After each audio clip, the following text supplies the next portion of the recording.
At Fort Bragg, North Carolina, the 82nd Airborne Division's Ready Brigade, approximately 3,000 soldiers, received deployment orders to the Middle East.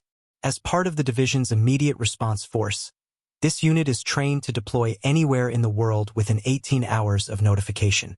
The moment the order arrived, the clock started. Across the base, paratroopers packed their gear.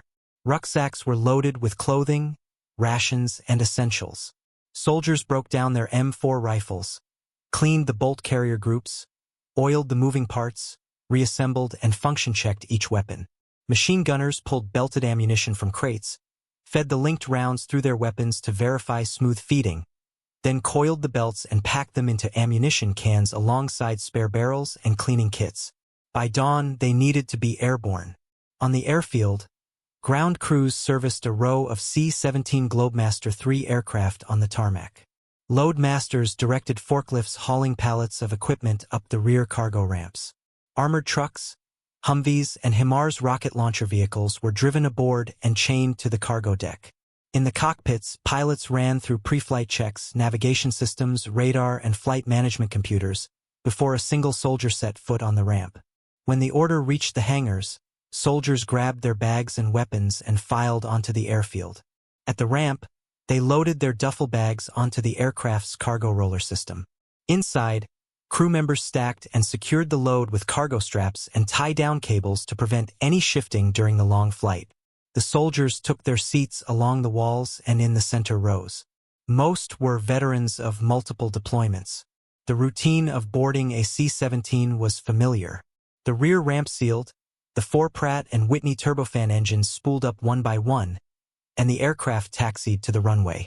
14 hours later, the first C-17 touched down at a military airfield in Qatar. Offloading began the moment the ramp dropped. HIMARS vehicles started their engines, drove off the aircraft, and headed directly to pre-assigned firing positions near the border. No pause, no stop.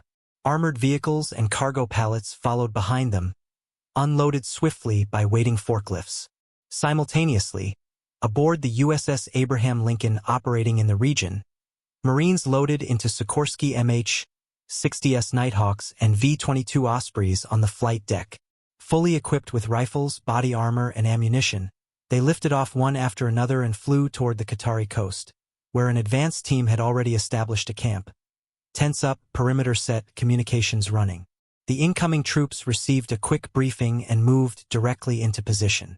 Offshore, transport ships launched amphibious assault vehicles into the water.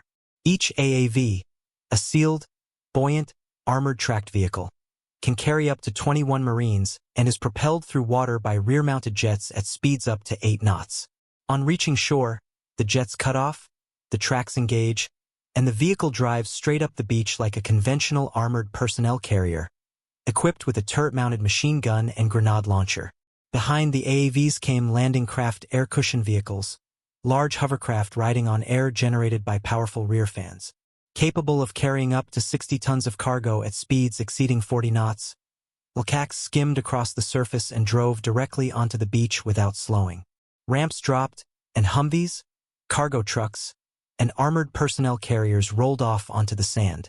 Multiple LCACs made repeated runs until all vehicles and equipment were ashore. At the airfield, helicopter crews loaded belt ammunition into door-mounted M240 machine guns, inspecting each link before feeding the belts through the receivers. The guns were hot. The helicopters lifted off and began continuous patrol patterns over the surrounding area, scanning for Iranian Shahid drones. If one appeared, the door gunners were ready to engage before it could reach the troops or the base. Patrols ran around the clock, one aircraft returning to refuel and rearm as another took its place, ensuring the perimeter was never uncovered.